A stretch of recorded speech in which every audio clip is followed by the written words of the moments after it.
There's a specific kind of dread that doesn't come from strangers. It comes from the people who are supposed to be on your side, family, a partner, the friend group you've had for years. Somewhere underneath the normal conversations, there's a current of something that doesn't feel like love. You felt it. You've also talked yourself out of it, because naming it feels like betraying the people who are supposed to be safe. You might be thinking, if they really hated me, wouldn't I know by now, right? No. The people closest to you have the most practice making resentment look like something else. There are 6 specific signs this is actually happening. So watch all 6 first. Here's the one that hides in good intentions, the one almost everyone misses because it looks like concern. Sabotage disguised as looking out for you. Every time you mention a new direction, a job change, a relationship, a goal that doesn't fit the version of you they're used to, you get the same response, dressed up as caution. Are you sure that's a good idea? I just don't want you to get hurt. I'm only saying this because I love you. On the surface, it sounds protective. Underneath it, if you track it over time, it only ever shows up when you're about to grow past where they expected you to stay, never when you're about to make an actual mistake that has nothing to do with changing who you are. Watch the pattern, not the individual comment. One cautious friend or parent giving you pushback once is normal, sometimes even useful. The tell is when the caution arrives every single time, regardless of how solid your plan actually is, because the real target isn't the plan, it's the change itself. That one's easy to miss because it sounds caring. The next one is almost the opposite. It shows up exactly when something good happens to you, and it's quieter than you'd expect. Excitement that doesn't match the size of your news.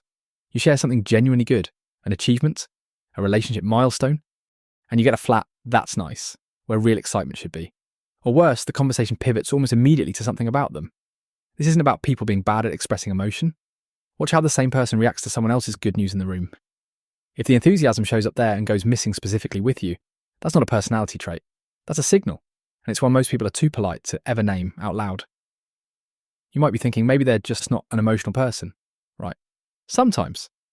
But test against their reaction to other people's wins before you let yourself off that hook. Because the gap, when it's real, is never universal. It's reserved specifically for you. If you're already thinking of someone for that one, hold that thought, because the next sign doesn't even require them to say anything directly to you at all. Triangulation, talking about you instead of to you.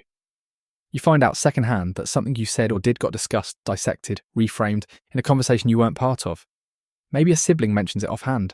Maybe you catch a comment that could only have come from somewhere you weren't in the room for. The actual content is rarely shocking. It's usually small, slightly twisted, just enough to colour how everyone else sees you without ever giving you a chance to respond to it directly.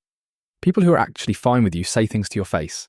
People running quiet resentment say them everywhere except your face.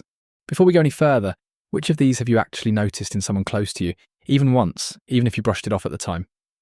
Drop it in the comments. I want to know which one's the most common in your circle, because the next one is the one that does the most long-term damage, and it's the easiest to mistake for closeness. Conditional warmth, affection, that only shows up when you're struggling. You go through something hard and suddenly this person's present, attentive, checking in constantly. The moment you're doing well again, that same warmth quietly disappears. This feels like love in the moment, because attention during a crisis genuinely feels like care.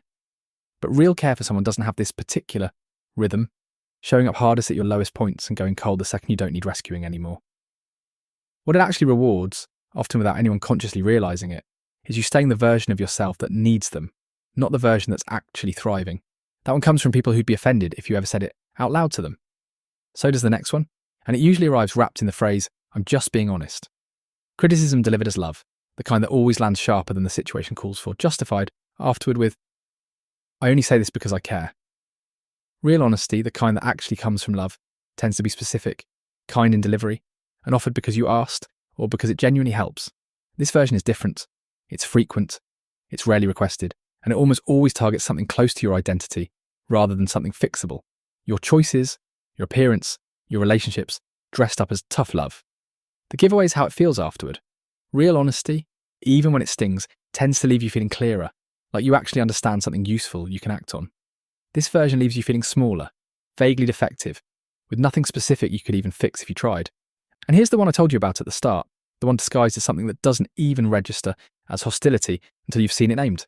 You might still be thinking this one sounds like normal family friction, not actual resentment, right? No, watch this closely. The freeze out that happens specifically when you change. You set a boundary you never used to set.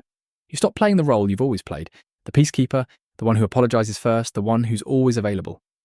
And suddenly there's distance, coldness, a subtle punishment for no longer being who they're used to. This is the hardest one to name because it doesn't look like hatred. It looks like someone being hurt by your growth. and you end up feeling guilty for changing instead of recognizing what's actually happening, that the closeness you had was conditional on you staying smaller. Over time, this teaches you something corrosive, that growth costs you relationships, so you start shrinking back down preemptively, before anyone even has to push you, just to keep the peace you've mistaken for love this whole time. Now, you've seen all 6, and here's what was actually true underneath every single one of them. None of these require open hostility, which is exactly why they're so easy to dismiss in the moment, and so easy to live inside of for years without naming what's actually happening. They survive because the people doing them get to keep plausible deniability. Just worried, I'm just an honest person, I just don't agree with your choices. Every version comes with a built-in excuse, and the people closest to you have had the most time to perfect the delivery. Here's the part that makes this so much harder than dealing with a stranger who dislikes you. With a stranger, you can just walk away, there's no real cost. With family, a partner, a long friend group, there's history, shared identity, sometimes financial or logistical entanglement, and the fear underneath all of it is usually the same. If I name this, I might lose them entirely, and some part of you has decided that's a worse outcome than living with the slow erosion. That fear is real. It's also worth examining honestly, instead of letting it make the decision for you by default. So what do you actually do with someone like this, especially when cutting them off completely feels impossible, or isn't even what you want? The first move is the same one that works on the deniable behaviours from strangers. You name the pattern, not the single instance, calmly, without accusing anyone of secretly hating you, because that accusation will get denied instantly, and you'll end up looking unstable for even bringing it up. Instead, it sounds like, I've noticed I get a different reaction from you when things go well for me versus when I'm struggling. Stated as an observation, not an attack. The second move is adjusting what you actually bring to this person going forward, not as punishment, just as self-protection. You don't have to share every win, every plan, every vulnerable moment with someone who's shown you repeatedly what they actually do with it. Closeness doesn't require full disclosure. You can love someone and still keep parts of your life out of their reach. The third, and the hardest, is accepting that some relationships are built on a version of you that no longer exists, and holding on to the relationship by staying small enough to fit inside it is a worse trade than it looks like from the inside. Growing past someone's comfort zone for you isn't a betrayal of them. It's just growth, and the discomfort it causes them isn't actually your responsibility to manage. You don't need this person to admit anything. You don't need a dramatic confrontation or a clean resolution, and you don't need everyone in your circle to agree with your read on the situation before you're allowed to trust it. What you need is to stop explaining away a pattern you've actually been feeling correctly the entire time, and to start making decisions based on what you've actually observed repeatedly across months or years, instead of what you're still hoping is true about people who've already shown you otherwise. So tell me in the comments, which of these 6 have you felt from someone in your own family, partner or friend group, even if you've never said it out loud until now? I read every one. If this helped, subscribe to Healthy Mind CEO